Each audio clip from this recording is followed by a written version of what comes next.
Okay, so good morning. This will be the continuation of our discussion on the first chapter. As we move forward to our discussion, we arrive at one of the most influential concepts in contemporary governance, the evidence-based public administration. So this approach emphasizes that public policies, administrative decisions, and government programs should be guided by the best available scientific evidence rather than intuition, tradition, political pressure, or personal opinion.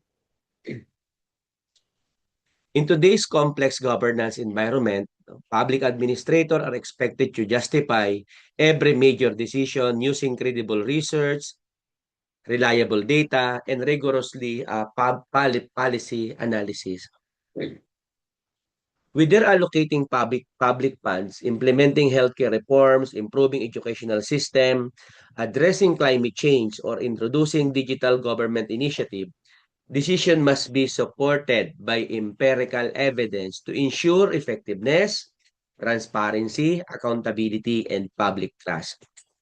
As future doctor of public administration, your role extends beyond conducting research for academic purposes. You are expected to generate evidence that informs policy making, strengthens institutions, improves public service delivery, and contributes to sustainable governance.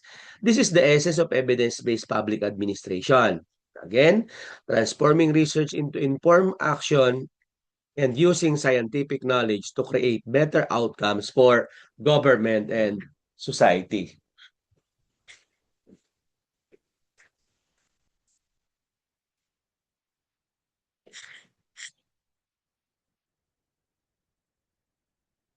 Now that we understand what evidence-based public administration,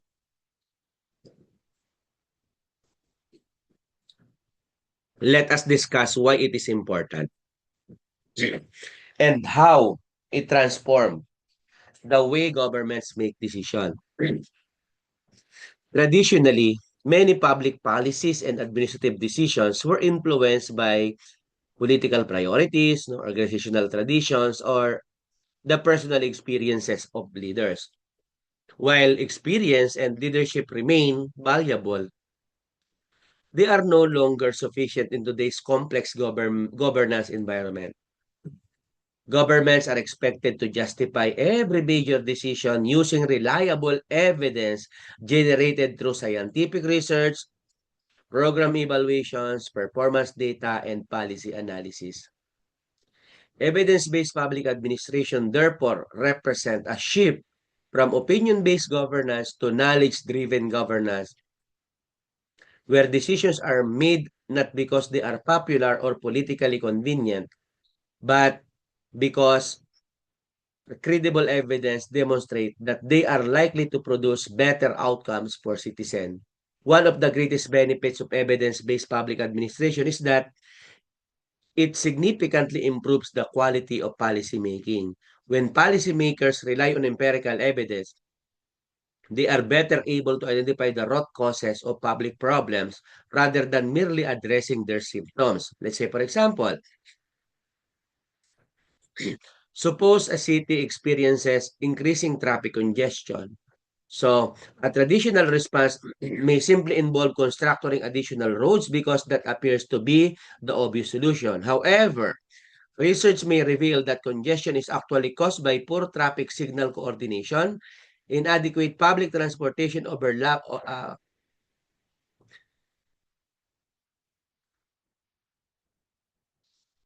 or inadequate public transportation, as I mentioned, overlapping public utility vehicle routes, or the concentration of government offices within a small urban area. Through analyzing traffic flow data, commuter behavior, geographic information systems, and transportation studies, our government officials can implement targeted intervention that are more effective and less costly than expanding road infrastructure alone. This illustrates how research leads to smarter policy decision. Evidence-based administration also enhances transparency and accountability. Public funds come from taxpayers, and every government program must demonstrate that resources are being used efficiently and effectively. Research provides objective evidence that allows government agencies to evaluate whether policies are achieving their intended objectives. Let's say, for example, before expanding a conditional cash transfer program, policymakers should analyze whether the existing program has actually reduced poverty, increased school attendance, or improved health outcomes among beneficiaries. Without rigorous evaluation, governments may continue funding programs that produce minimal impact while overlooking initiatives that deliver greater public value. Evidence therefore becomes as essential or an essential mechanism of ensuring responsible stewardship of public sources. An important contribution of evidence-based public administration is the improvement of public service delivery. Consider the experience of many government agencies that have adopted digital services such as online business permit application,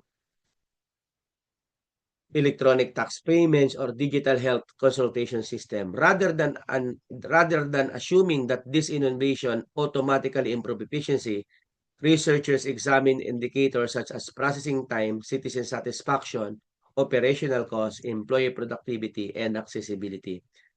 Suppose a municipality discover through research that while online services reduce processing time by 40%, elderly citizens struggle to access the system because of limited digital literacy. Instead of declaring the project a complete success, evidence encourages policymakers to introduce complementary initiatives such as assisted digital service centers or community digital literacy program. So, in this way, evidence-based governance leads to continuous improvement rather than one-time implementation.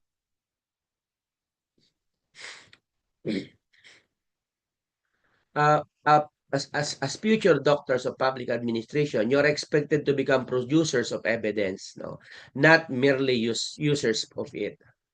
Your dissertation should generate findings that government agencies, legislators, local government units, and policymakers can use to improve governance and public service delivery. Try to ask yourself, how can my research help government leaders to make better decisions? How can my findings improve the lives of citizens? What policy recommendation can emerge from my study? When your research answers this question, it moves beyond academic accomplishment and become a meaningful contribution to society. So, the importance of evidence-based public administration lies in its ability to bridge the gap between research and practice. It ensures that scientific knowledge is translated into effective public policies, efficient administrative system, transparent governance, and measurable improvements in citizens' quality of life. In the 21st century, successful governments are no longer those that simply act quickly. They are those that make informed, evidence-driven decisions grounded in rigorous research and guided by the public interest.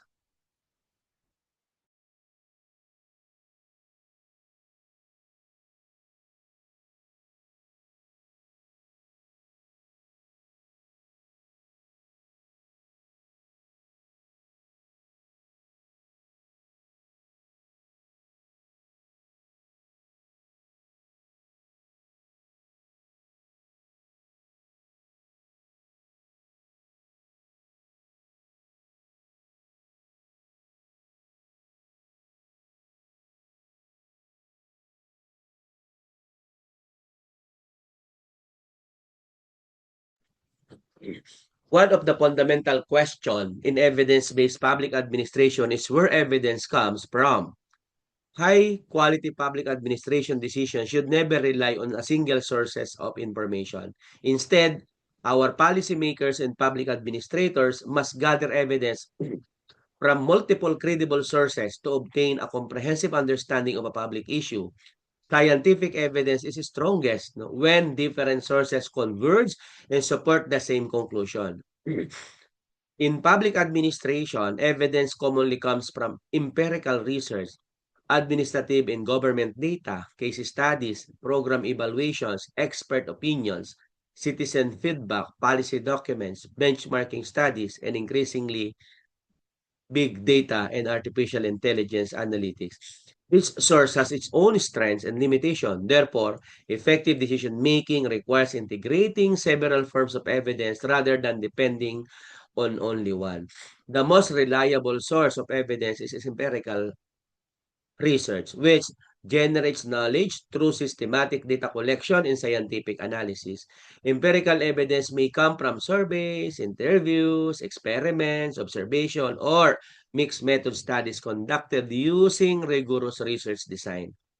Let's say, for example, before implementing a nationwide digital health information system, the Department of Health may commission researchers or researchers to evaluate pilot hospital by collecting data on patient waiting time, medical errors, system usability, and healthcare outcomes. And these findings provide objective evidence regarding whether the proposed system should be expanded nationally. Similarly, in local government, researchers may analyze the relationship between digital governance initiative and citizen satisfaction by collecting survey responses from thousands of residents and applying advanced statistical techniques. Because empirical studies follow scientific procedures, they provide policymakers with credible and defensible evidence of making informed decisions. Another valuable source of evidence is a case studies and program evaluation, which allow policymakers to learn from real-world experiences rather than relying solely on theoretical assumption. Our governments often examine how similar programs have performed elsewhere. For instance, before implementing a smart city initiative, a Philippine city government may study the experiences of Singapore, Seoul, or Quezon City to understand best practices, implementation challenges, financial requirements, and measurable outcomes. Likewise, if one municipality successfully reduced processing time for business permit through digitalization, other local government units can analyze that case to determine whether similar strategies can be adapted to their own context. Case studies therefore provide practical lessons that complement broader empirical research. Another highlight, of course, is the importance of expert opinions and professional evaluation. Expert knowledge is particularly valuable when addressing highly technical or emerging issues where limited empirical evidence is available.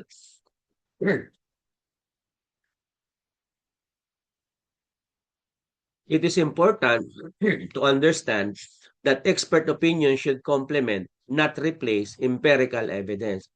A respected expert may provide valuable insight based on years of experience, but those recommendations should still be validated using reliable research data whenever possible. In a doctoral research, expert interviews are often used to enrich the interpretation of findings rather than serving as a sole basis for policy recommendation. Modern public administration also relies extensively on administrative data and performance indicators generated by government agency. Every day, public institutions collect enormous amounts of information through payroll system, tax records, crime statistics, hospital admission, educational performance reports, procurement databases, and citizen complaint system. And these administrative data sets provide policymakers with real-time evidence regarding organizational performance and service delivery. Let's say, for example, if local government claims that it has improved business permit processing, researchers can verify this by examining administrative records showing average processing time before and after process improvements. Such objective performance indicators often provide stronger evidence than anecdotal observation or personal opinions.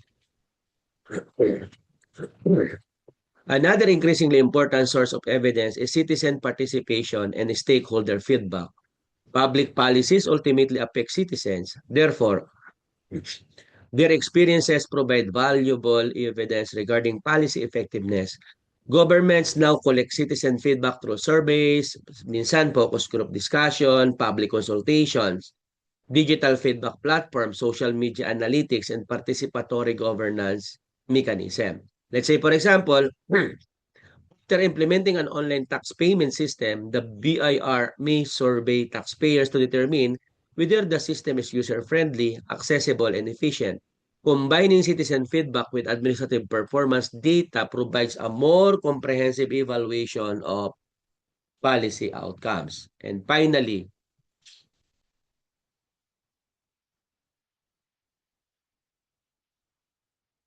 advancing and advances in technology have introduced new sources of evidence, including big data, meron tayong AI, GIS or Geographic Information System, predictive analytics, and machine learning.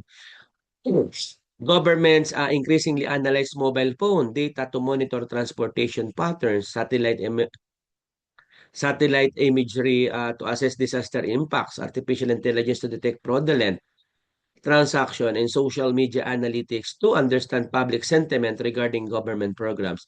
So these technologies enable public administrator to make faster, more accurate, and data-driven decision while complementing traditional research method. As future doctors of public administration, remember that credible evidence is rarely derived from a single source. A strong policy recommendation emerges when empirical research, administrative records, expert knowledge, case studies, citizen experiences, and technological data all point toward the same conclusion. So this process known as triangulation strengthens the validity of both research finding and policy decisions. Therefore, when you conduct your dissertation or evaluate a public policy, always ask yourself, what sources of evidence am I using? Are they reliable, sufficient, and appropriate to support my conclusion? Take note, the strength of your research and ultimately the quality of governance it informs depends on the quality and diversity of the evidence upon which it is built.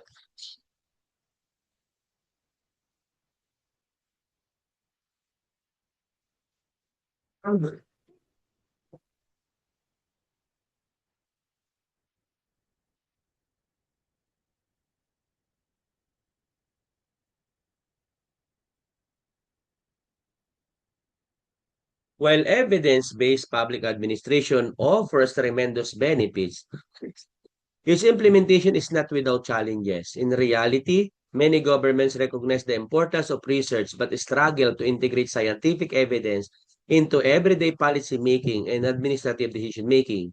And one of the most significant challenges is data accessibility and data quality. Effective evidence-based governance depends on accurate, timely, complete, and reliable data. Unfortunately, many public institutions still operate with fragmented information system, incomplete databases, outdated records, or inconsistent methods of data collection. For example, imagine a provincial government attempting to formulate a healthcare policy to reduce maternal mortality. If hospital records are incomplete, community health data are outdated, or reporting system differ across municipalities, policymakers cannot accurately identify high-risk areas or allocate resources effectively. Similarly, if a local government wants to evaluate the success of its digital business permit system but has no baseline data on previous processing times, or customer satisfaction, it becomes impossible to determine whether the reform actually improved public service. So, this demonstrates the principle of garbage in, garbage out. Even the most sophisticated analysis cannot produce reliable decision if the underlying data are inaccurate or incomplete. Another major challenge is resistance to the use of evidence. Public administration are composed of people, and organizational change often encounters resistance regardless of how compelling the evidence may be. In many government agencies, administrative decisions continue to be influenced by long-established practices, political consideration, institutional culture, or individual preferences rather than scientific findings. Let's say, for example, excuse. A research study may clearly demonstrate that implementing an electronic document management system reduces processing time by 50% and significantly lowers operational costs. However, some employees may oppose the change because they fear technology, worry about additional workloads, or believe that traditional paper-based processes are more familiar and secure. Likewise, Elected officials may hesitate to adopt research recommendation if those recommendations conflict with political priorities or public expectation. Consequently, the challenge is not always the absence of evidence, but rather the willingness of organization and our leaders to trust and apply that evidence in practice. Another important challenge is the limited research capacity within many public institutions. Although governments collect vast amounts of administrative data, many agencies lack personnel trained in research methodology, statistics, and policy analysis or program evaluation. As a result, valuable data remain underutilized because organizations lack the expertise to transform raw information into actionable knowledge. This is one of the reasons governments increasingly collaborate with universities, research institutions, and policy think tanks to conduct evidence-based evaluation and impact analysis. Financial and technological limitations also affect implementation. Conducting high-quality research requires funding, skilled personnel, appropriate software, and access to reliable databases. Smaller municipalities or developing government agencies may have limited resources to conduct comprehensive evaluation or implement advanced data analytics. Consequently, policy decisions are sometimes made using incomplete information simply because better evidence is unavailable or too costly to obtain.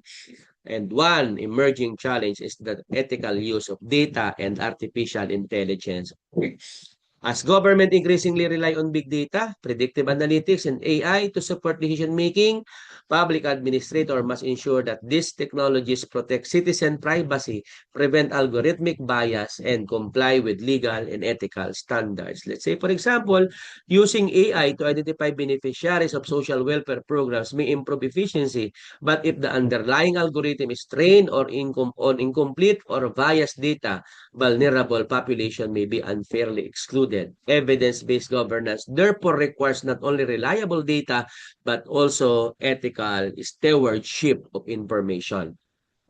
Your responsibility is to extend beyond producing high-quality research. You must also become champions of evidence-based decision-making within your organization. This means advocating for a stronger data management system, promoting a culture that values research, improving institutional research capacity, encouraging transparency, and helping decision makers understand that policies supported by scientific evidence are more likely to produce effective, equitable, and sustainable outcomes.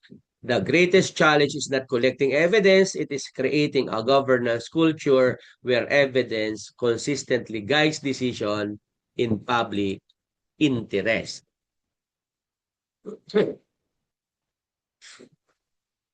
As we proceed to our next topic, it is important to reorganize and to recognize that the ultimate purpose of doctoral research is not simply to solve existing problems, but to create new knowledge that advances the field of public administration and improves governance.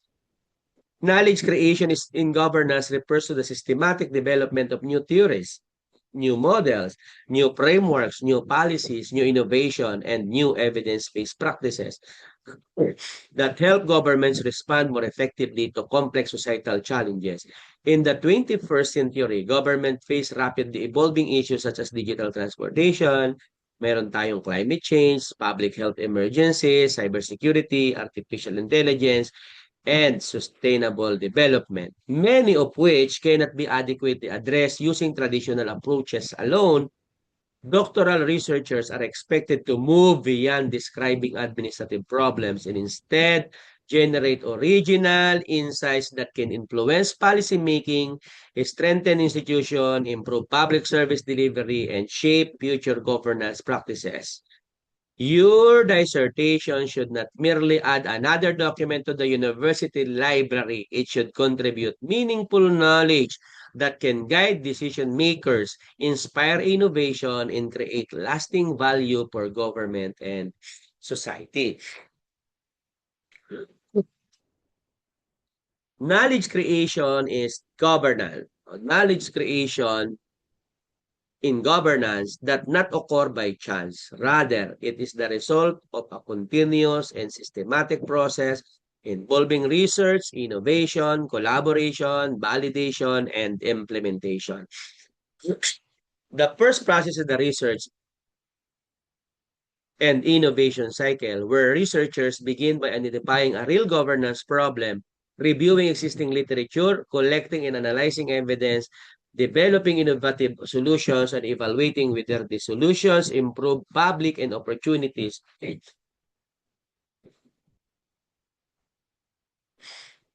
Okay. Innovation solution and evaluating whether the solution improve public administration practices.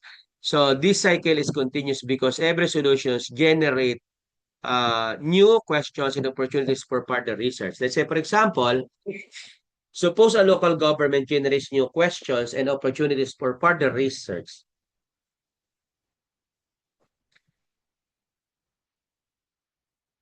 Okay, suppose a local government introduces an artificial intelligence chatbot not to improve citizen services. A doctoral research may first investigate the challenges citizens face in accessing government information, design and evaluate the AI-assisted system, measure its effect on response time and citizen satisfaction, and then refine the model based on research findings. If the innovation proves successful, it may be adopted by another municipalities, creating new knowledge that advances digital governance. And this demonstrates that research is not simply about producing publication. It is about generating innovation that improve policies, administrative processes, and public service delivery. Equally important, actually, is the collaboration between academia and government, which has become one of the most effective mechanisms for generating practical and impactful knowledge.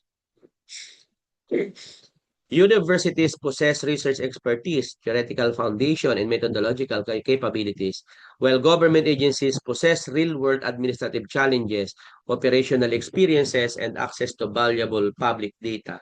When these sectors work together, research becomes more relevant and applicable to society.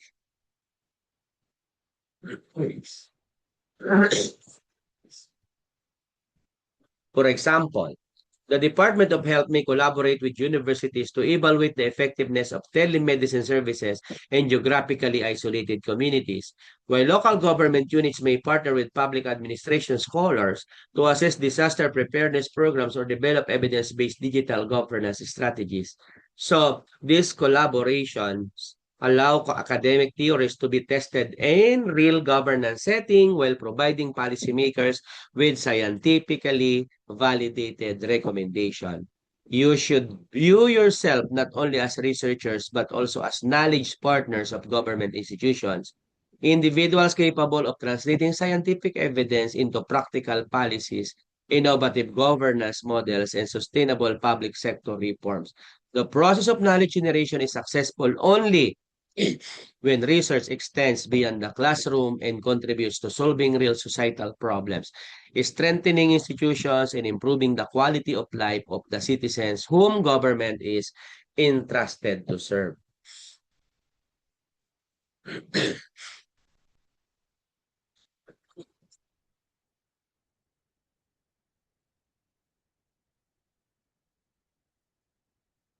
Creating knowledge is only one part of the research process. Knowledge becomes valuable only when it is effectively disseminated and translated into practice. One of the common criticism of academic research is that many excellent studies remain on library shelves or in institutional repositories without influencing public policy or administrative practice. As doctoral researchers, no, your responsibility extend beyond completing a dissertation.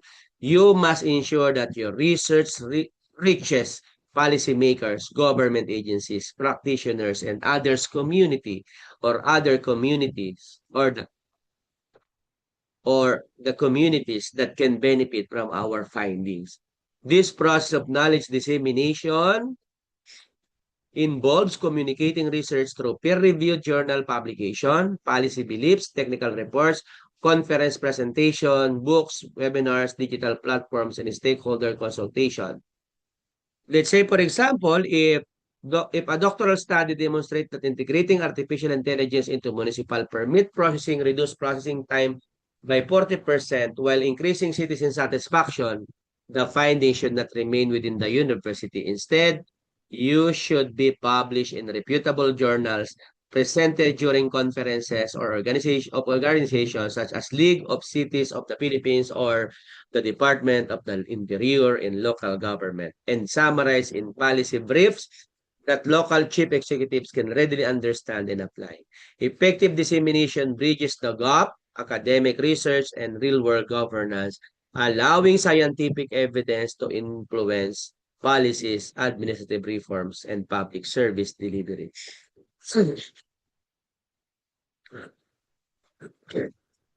Knowledge dissemination also involves capacity building and professional development.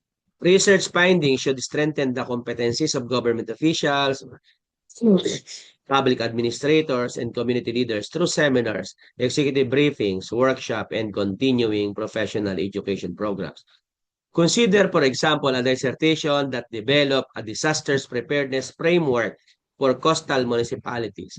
Publishing the study is important, but its real impact occurs when researchers conduct training for local disaster risk reduction officers, municipality planners, or municipal planners, barangay officials, and emergency responders on how to implement the framework effectively. Similarly, research on digital governance may be translated into training modules that improve the digital competencies of public servants and support the successful implementation of e-government initiatives. This illustrates an important principle in doctoral education. Research creates knowledge, dissemination spreads knowledge, and capacity building transform knowledge into a better governance. You should aspire not only to publish scholarly work, but also to become thought leaders who communicate evidence effectively, influence public policy, strengthen institutional capacity, and ensure that your research produce measurable and lasting improvements in government performance and the quality of life of the citizen you serve. Excuse. The ultimate measure of research is not the number of publications it produces, but the impact it creates on governance and society. High-quality research should influence how government think, make decisions, allocate resources, and deliver public services. When scientific evidence is effectively translated into policies, administrative practices, governance becomes more responsive, efficient, transparent, and accountable. This is why doctoral research must always extend beyond theoretical contribution and demonstrate practical value. Every dissertation should answer an important question. How will this research improve governance and benefit the public? If a study cannot contribute to better decision-making or institutional improvement, its societal impact remains limited regardless of its academic quality. One of the most significant impact of research is improved decision-making. Governments constantly face difficult choices involving limited budgets, competing priorities, and complex social issues. Evidence-based research enables policymakers to evaluate alternative solutions objectively rather than relying on intuition, political pressure, or organizational tradition. Research also strengthens transparency and accountability, which are fundamental principles of good governance. Citizens have the right to know whether public funds are being used efficiently and whether government programs are achieving their intended outcomes. Through systematic program evaluation, performance audits, and policy assessment, research provides objective evidence that enables both government leaders and the public to assess institutional performance. If a city government claims that its digital permit processing system has significantly improved public service, researchers can verify this by comparing processing time, citizen satisfaction levels, complaint rates, and operational costs before and after implementation. Publishing these findings promotes openness, builds public trust, and encourages government agency to continuously improve their performance. At the same time, Transparency allows policymakers to justify their decision using evidence rather than personal opinion, while accountability ensures that public officials remain responsible for the outcomes of the programs they implement. The impact of governance research extends beyond improving individual organization. It contributes to stronger institution, more effective public policies, greater citizen participation, sustainable development, and improved quality of life. As your sustainable development and improved quality of life, as your responsibility is not simply to produce academically rigorous dissertation, but to generate knowledge that can guide evidence-based decision-making at the local, national, and even international levels. And the highest achievement of the doctoral research is reached when its findings become part of government practice, influence public policy, and create measurable improvements in the lives of the citizen whom public administration is ultimately intended to serve.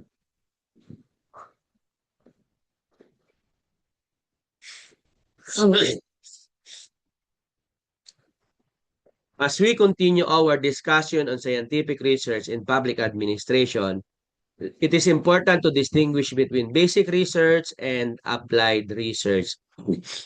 As both play vital but complementary roles in advancing the discipline, basic research seeks to expand theoretical knowledge by exploring and explaining fundamental concepts, relationship, and principles without an immediate concern for practical application. In contrast, no applied research focuses on solving a specific real-world problem faced by governments, public organizations, and communities through evidence-based intervention and policy recommendations. Well, basic research answer questions such as why does this phenomenon occur?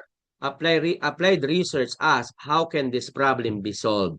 In public administration, both forms of research are essential because strong public policies require sound theoretical foundation as well as practical solutions that improve governance, public service delivery, institutional performance, and citizens' quality of life. You must understand when your research is intended to advance knowledge, when it is designed to address immediate administrative challenges, and how both approaches collectively contribute to the continuous development of effective, innovative, and evidence-based governance. To better appreciate the distinction between applied research and basic research, we must understand that they differ primarily in their purpose, expected outcomes, and contribution to knowledge. Even though both employ rigorous scientific methods, basic research is undertaken to expand, again, theoretical understanding and explain why particular phenomena occur. It is driven by curiosity and the desire to develop a refined concept, models, and theories without necessarily seeking an immediate practical solution. For example, no, a doctoral research may investigate how public service motivation influences ethical decision-making among government employees, or examine the relationship between organizational culture and innovation in public institutions. These studies deepen our theoretical understanding of governance and may eventually become the foundation for future policy development, even if they do not immediately solve a specific administrative concern. In contrast, applied research focuses on addressing concrete issues faced by governments, public organizations, or communities because its primary objective is to produce evidence that can directly improve policies, programs, or administrative practices. For example, if a city government of Caloocan experiences long processing times for business permits, an applied research study might evaluate whether implementing an online permit system reduces processing time, improves citizen satisfaction, and lowers operational costs. Similarly, a provincial health office may conduct research to determine the most effective strategy for increasing childhood immunization rates or reducing maternal mortality. The finding of applied research often result in policy recommendation, intervention programs, operational guidelines, or administrative reforms that can be implemented immediately. Although These two forms of research differ in purpose. They are not competitors but complementary approaches. In fact, many of today's practical innovation originated from earlier basic research. Consider the development of AI. No? Initial studies on machine learning and computational theory were example of basic research because they sought to understand how intelligent system could be developed. Years later, governments began applying these theories to improve tax administration, detect fraudulent transaction, optimize traffic management, predict disaster risk, and automate public services. These are example of applied research. Likewise, theories of organizational behavior developed decades ago now guide leadership training, employee engagement programs, and organizational reforms across government agencies. The distinction is particularly important when selecting a dissertation topic. If your goal is to develop a new governance framework, refine an existing theory, or explain complex administrative relationship, your study leans toward basic research. However, if your objective is to solve an identified problem within a government agency, evaluate the effectiveness of a public program, or recommend policy improvements, your study is primarily applied research. No? Regardless of the approach, both required originality, methodological rigor, ethical integrity, and uh, meaningful contribution to the discipline. Successful doctoral scholars recognize that basic research builds the theories that explain governance, while applied research transforms those theories into practical solutions that improve public administration in the lives of citizens.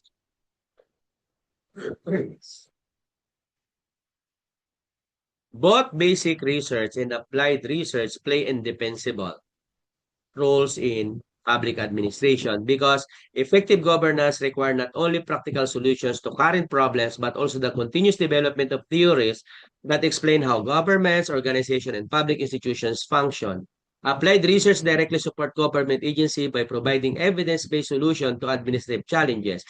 It enables policymakers to evaluate programs, improve public service delivery, optimize resource allocation, strengthen organizational performance, and design more responsive policy.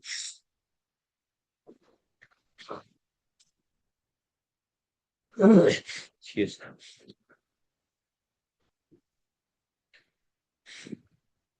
For example, suppose a local government unit experiences persistent delays in issuing business permits. An applied research study may analyze workflow processes, identify bottlenecks, evaluate the effectiveness of digital permit systems, and recommend process improvement that reduce processing time from 10 days to 3 days. Similarly, a Department of Education office may conduct research to determine which teacher training program produced the greatest improvement in student learning outcomes, while a public hospital may evaluate patient waiting times to recommend operational changes that enhance healthcare services. And these studies generate practical recommendations that can be implemented immediately, making applied research an essential tool for improving government performance and the quality of public service. Equally important is the role of basic research in advancing theoretical framework that shape the future of governance. While applied research addresses immediate administrative concerns, basic research seeks to deepen our understanding of concepts such as leadership, public service motivation, institutional trust, collaborative governance, organizational resilience, and citizen participation. Let's say, for example, a doctoral researcher may investigate how digital leadership influences innovation across government agencies and through rigorous analysis, develop a new theoretical model explaining this relationship. Although the study may not immediately result in a specific government program, the framework it produces can become the foundation for future research, leadership development, initiative, and public sector reforms. Many governance innovation implemented today including performance management system, participatory governance, new public management, collaborative governance, and digital governance, originated from earlier theoretical research before being translated into practical applications. Your responsibility is to bridge these two worlds, no? Generating theoretical knowledge that advances the discipline while simultaneously producing evidence that addresses real governance challenges. The most impactful doctoral research is that which not only contributes to academic scholarly but also shapes policy, strengthens the institution, improve administrative practice, and ultimately enhances the lives of the citizens whom government is meant to serve. Yes. To fully appreciate the distinction between applied research and basic research, let us examine several realistic examples from the field of public administration. Applied research is designed to solve immediate and practical problems encountered by government institutions. Suppose a city government observed that business permit application require an average of 15 working days for approval, resulting in public complaints and reduced investor confidence. No, you may conduct an applied study to evaluate whether implementing an integrated online permitting system, process re-engineering, and digital document verification can reduce processing time, improve citizen satisfaction, and lower administrative cost. Basic research seeks to advance theoretical understanding rather than solve an immediate operational problem. Consider a doctoral research to investigate how organizational trust influences collaborative governance among local governments, or examine how digital leadership affects organizational resilience and innovation in the public institution. The purpose of these studies is to explain the relationship among variables, refine existing theories, or develop new conceptual frameworks that future researchers and practitioners can apply.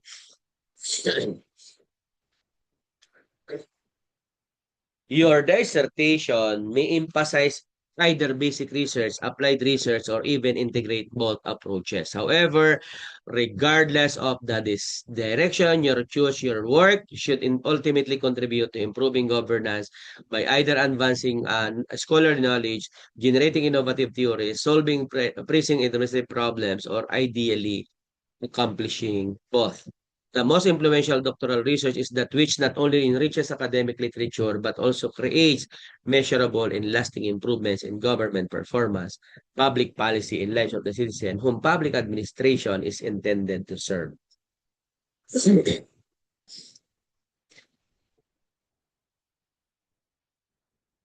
We now turn our attention to research utilization and contemporary trends, two areas that define the future of governance and public policy. Conducting high-quality research is only the beginning. Its true values lies in how effectively its findings are translated into practice, administrative reforms, organizational innovations, and improved public service. In today's rapid changing environment, governments face increasingly complex challenges driven by digital transformation, AI, climate change, cybersecurity, public health emergency, and sustainable development. And these challenges require public administrators to move beyond traditional decision-making and embrace innovative, evidence-based approaches supported by emerging technologies and interdisciplinary research. You are expected not only to produce rigorous and publishable research, but also to ensure that your work is utilized by policymakers, government institutions, and communities to create meaningful, measurable, and sustainable improvements in governance. Understanding contemporary research trends will enable you to conduct studies that remain relevant, influential, and responsive to the evolving needs of public administration in the 21st century. One of the greatest measure of successful doctoral research is not how many times it is cited in academic journal, but how effectively it influences public policy and improves people's lives. This is the essence of research utilization and public policy. The process of translating scientific findings into concrete government action, administrative reform, legislation, and public programs. Too often, valuable research remain confined to university libraries or journal databases because researchers fail to communicate their findings in ways that policymaker can understand and apply. Public officials really have time to read lengthy dissertation. Instead, they need concise policy briefs, executive summaries, cost-benefit analysis, and evidence-based recommendation that directly address the problems they face. Imagine that a doctoral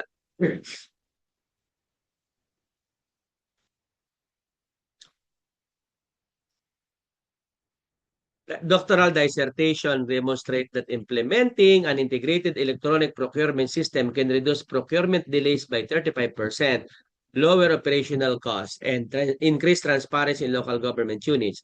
The research itself is only the beginning. Its true impact, of course, when the findings are translated into policy recommendation adopted by the DILG, incorporated into local government ordinances, or used by city governments to modernize procurement system. In this way, your research moves beyond academic achievement and becomes a catalyst for administrative reform and improved public service delivery. Equally important is stakeholder engagement and advocacy because evidence alone does not automatically produce policy change. Even the strongest research findings may never influence government decision if policymakers, public administrators, community leaders, civil society organizations, and citizens are not actively involved in research process or informed about its implication. Effective policy implementation requires continuous collaboration among researchers and stakeholders from the identification of the research problem to the dissemination and application of findings. A doctoral study proposing a climate resilience framework for coastal municipalities vulnerable to typhoon and rising sea levels. If the researcher simply publishes the findings in the academic journal, that the practical impact may be minimal. However, if the researcher present the results to municipal mayors, disaster risk reduction officers, environmental agencies, community organizations, and legislators through policy dialogues, workshop, and stakeholder consultation, the likelihood of adoption increases significantly. Stakeholders provide valuable feedback reading feasibility, available resources, legal constraint, and community needs, making the proposed policy more realistic and implementable. This collaborative process also builds ownership and public support, both of which are essential for successful policy implementation. So, your responsibility extends beyond producing rigorous dissertation. You are expected to become knowledge translator and policy advocate to bridge the gap between academic research and government practice. Your research should answer not only what did I discover, but also how can these findings improve governance, who needs to know this result, and what strategies will ensure that policymakers actually use this evidence. So the highest impact of doctoral research is achieved when scientific evidence informs legislation, strengthen institution, improve administrative decision-making, and produce measurable, sustainable benefits for society. Research reaches its fullest value not when it is completed, but when it is utilized to create governance and better lives for the people. Public administration is continuously evolving, and so is the way research is conducted. Today's governance challenges are more complex than ever before, involving issues such as climate change, digital transformation, cybersecurity, AI, public health crisis, migration, and sustainable development. This problem cannot be adequately understood using traditional research approaches alone. Consequently, contemporary public administration research increasingly embraces big data analytics, artificial intelligence, machine learning, predictive analytics, geographic information system, and interdisciplinary collaboration to generate deeper insights and support more informed policy decision. You must be prepared to adapt these emerging approaches because the future of governance will depend not only in collecting information but also on transforming vast amounts of data into meaningful knowledge that improve public decision making. One of the most important or significant development is the use of big data in advanced analytics. Our government now collect enormous volume of information every day through tax system, healthcare records, transportation networks, social media, satellite imagery, disaster monitoring system, digital payment platforms, and online government services. Rather than analyzing only small survey data sets, researchers can now examine millions of records to identify patterns, predict future events, and support evidence-based policy making. Another important trend is the growing adoption of interdisciplinary and transdisciplinary research. Many public administration problems can no longer be solved by one discipline alone because governance issues are interconnected with economics, information technology, engineering, environmental science, public health, law, psychology, sociology, and data science. Interdisciplinary research integrates theories and methods from multiple academic disciplines to better understand complex problems, while transdisciplinary research goes even farther by actively involving practitioners, policymakers, community organization, industry experts, and citizens in the research process to co-create practical solutions. Let's say, for example, addressing urban flooding requires collaboration among public administrators, civil engineers, environmental scientists, meteorologists, economists, urban planners, and local communities. Developing an artificial intelligence system for public service delivery requires expertise from computer scientists, public administrator, legal experts, cybersecurity specialists, and ethicists, no, to ensure that the technology is efficient, secure, transparent, and fair. Emerging research trends also include AI, machine learning, blockchain technology, open government data, digital twins, Internet of Things, bibliometric analysis, systematic literature review, and sustainability research aligned with the United Nations Sustainable Development or SDGs. These innovations are transforming how government collect evidence, evaluate policies, detect fraud, forecast resources needs, and engage citizens. For instance, AI-powered chatbots are now assisting citizens in accessing government services, while machine learning algorithms help identify fraudulent tax transactions and optimize social welfare distribution. However,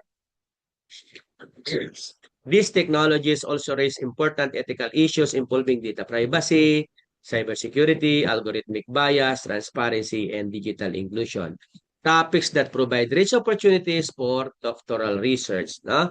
So, you should not limit your research to traditional methods or familiar topics. Instead, cultivate the ability to integrate emerging technologies, collaborate across disciplines, and address complex governance challenges using innovative research design. The most influential doctoral research of the coming decade will combine scientific rigor, technological innovation, interdisciplinary collaboration, and practical policy relevance. Through embracing these contemporary trends, your research will not only contribute to academic knowledge but also help governments become more intelligent, adaptive, transparent, resilient, and responsive to the rapidly changing needs of society. Huwag mo lang i-endorse kay Dr. Cynthia Villar. Joke lang po. Okay. Identifying research gap. Okay, one of the greatest challenges faced by doctoral students is not selecting a research topic. It is identifying a genuine research gap. Many students mistakenly believe that a research gap simply means no one has studied the topic before. That is actually one of the rarest situation in doctoral research. In reality, almost very important topic in public administration has already been studied somewhere in the world. Therefore, your responsibility as doctoral student researcher is not necessary to find a completely new topic, but to identify what existing studies have not fully explained, what questions remain unanswered, what contexts have not yet been examined, or where previous findings are inconsistent. That is what we call a research gap. In simple terms, a research gap is the missing piece of knowledge that your study intends to fill. Think of research as assembling a very large jigsaw puzzle. Thousands of researchers have already placed many pieces on the table, but some pieces are still missing. Your dissertation is expected to find one of those missing pieces, not to build another puzzle that already exists. That is why your literature review is one of the most important chapter of your dissertation. It allows you to examine what previous researchers have already discovered and, more importantly, what they have not yet discovered. Let's say, for example, suppose you want to study digital governance. If you search the literature, you will immediately find thousands of studies discussing e-government, digital transformation, and online public service. If you simply repeat the same study in another municipality without offering a different perspective, your research contributes very little. However, while reviewing the literature, you may notice that most studies were conducted in highly urbanized cities, while small island municipalities or geographically isolated areas have received very little attention. That difference in setting becomes a contextual gap. Your study is no longer simply about digital governance. It becomes an investigation of how digital governance function in geographically isolated municipalities with limited internet connectivity and scarce technological resources. There are actually several methods of identifying research gap, and understanding these methods will help you formulate a stronger dissertation research topic.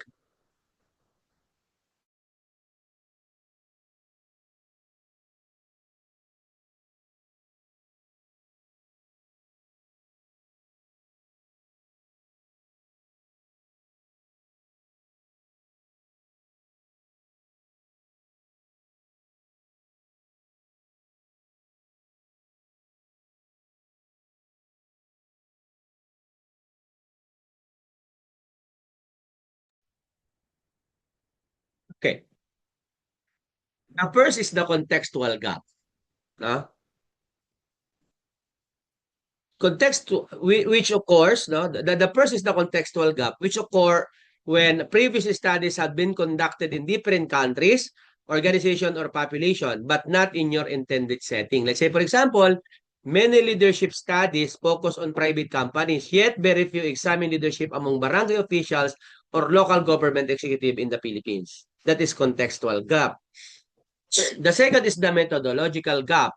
Sometimes previous researchers relied only on quantitative surveys, but no one has conducted qualitative interviews to understand participants' live experiences. Alternatively, earlier studies may have used simple regression analysis, while modern techniques such as structural equation modeling, multi-level analysis, or mixed methods could provide deeper. That is methodological gap.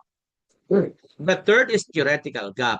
Researchers may have explained organizational performance using transformational leadership theory, but perhaps no one has examined the same issue through the lens of institutional theory, pwedeng complexity theory, or public value theory. Applying a different theoretical perspective can generate new knowledge, and that is theoretical gap. The fourth is the empirical gap. Sometimes previous studies report conflicting findings. One researchers conclude that digital transformation improved organizational performance, while another finds no significant relationship. Such inconsistencies suggest that other variables may influence the relationship, providing an opportunity for further investigation. At yan po ang empirical gap. Finally, there is the practical or policy gap. Government policies may have changed significantly since earlier studies were conducted. Let's say, for example, many governance studies before 2020 could not account for the effects of COVID-19 pandemic, hybrid work arrangement, artificial intelligence, digital public services. These recent developments create entirely new research opportunities. So after identifying several possible gaps, the next challenge is prioritizing future research area. Not every gap deserves a doctoral dissertation. You as researchers, you must ask several important questions. Is the problem significant? Does solving it contribute to the public administration? Will the findings improve governance of public service delivery? Is sufficient data available? Can the study realistically be completed within the available time and resources? A good research topic is not simply interesting, it is relevant, feasible, timely, and capable of contributing both the academic knowledge and to public sector practice. Let me give you a realistic example. Imagine that you are interested in artificial intelligence in local government units. After reviewing the literature, you discover that most studies discuss AI in developed countries such as Singapore, Korea, or Estonia. Very few studies examine AI readiness among Philippine municipalities, and almost none investigate the challenges faced by 4 to 6 class municipality. You also notice that previous research focused primarily on technology adoption but did not examine organizational readiness, employee competencies, ethical governance, or citizen trust. From this literature review, you identify multiple research gaps. Your dissertation may then be entitled Artificial Intelligence Readiness of 4 to 6 Class Municipalities in the Philippines, a Framework for Sustainable Digital Governance. So this study contributes new knowledge because it addresses an underexplored context, incorporates additional governance variables, and respond to a contemporary issue affecting government modernization. You never begin your dissertation by asking what topic interests me. Instead, ask what important problem remains unsolved. What does the literature still fail to explain? And how can my research contribute something genuinely new? And this question, uh,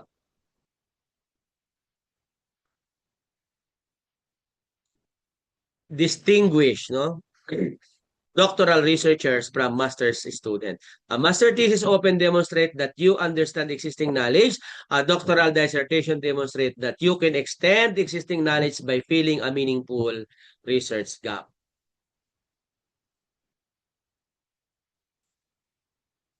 Okay. Always remember the principle. A research topic becomes doctoral worthy not because it is new, but because it addresses an important gap in knowledge, contributes to theory, and provides evidence that can improve public policy, governance, or administrative practices.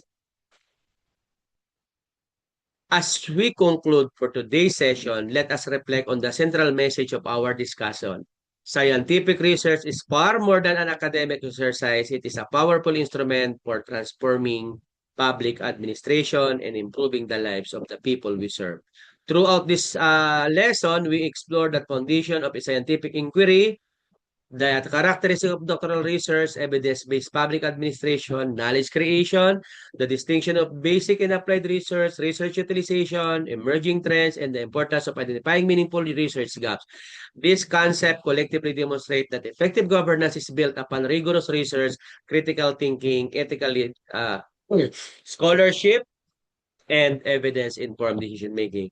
As future doctors of public administration, you are expected to move beyond being consumers of knowledge and become creators of new knowledge. Your role is to generate original ideas, challenge conventional thinking, develop innovative governance models, and produce research that contributes to both academic leadership, academic scholarship, and public sector practice. Remember that your dissertation should not merely fulfill a degree requirement. It should provide solution to real governance challenges, strengthen institution, influence public policy, and improve public service delivery. The success of your doctoral journey will not be measured by the number of pages you write, but the quality, originality, and societal impact of the knowledge you create.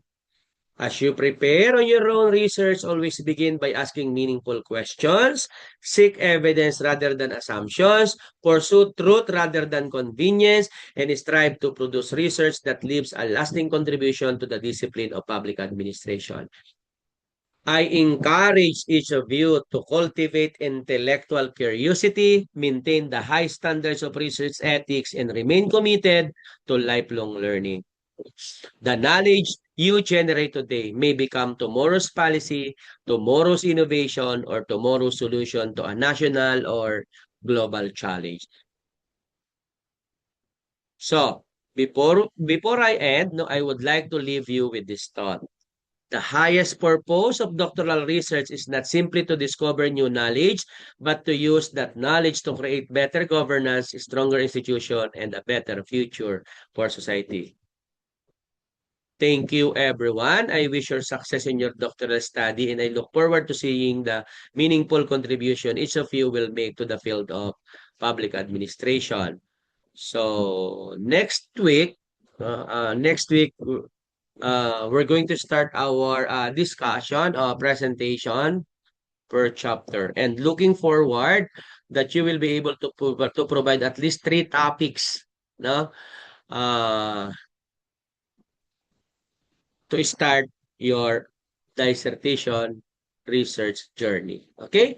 So, thank you so much and see you next meeting. So, may I request somebody to please take picture and post in our Facebook Messenger as part of our attendance for today.